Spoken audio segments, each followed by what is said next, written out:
Kur šiandien lipsim? Į Ondalsnes. Šiandieną lipsim į Romsdalstrapą. Jo, Romsdalstrapą šiandien. Taip.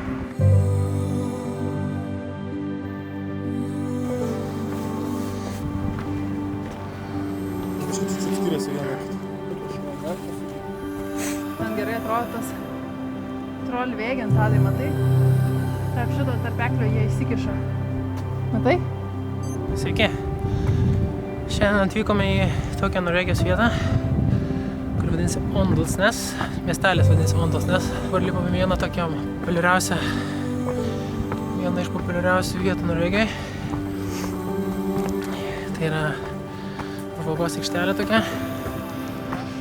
Matysit vėliau. Šiandien pakilimą turėsim apie 500 metrų. Arba daugiau. Žiūrėsim pagal nuotaikas. O mūsų lyderis prieki.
Apačią. Kaip visada buvo šitas turas superinis.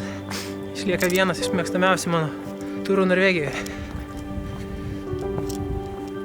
Taip kad rekomenduoju jums taip pat būtinai užlipti. Kad ir koks status jis yra, tarpas atrodo labai status, bet atsileidus galima užlipti. Palipus atsiveria nepaprastas vaizdas. Tuo labai ilgai graži diena, tai nedvejokite lipti.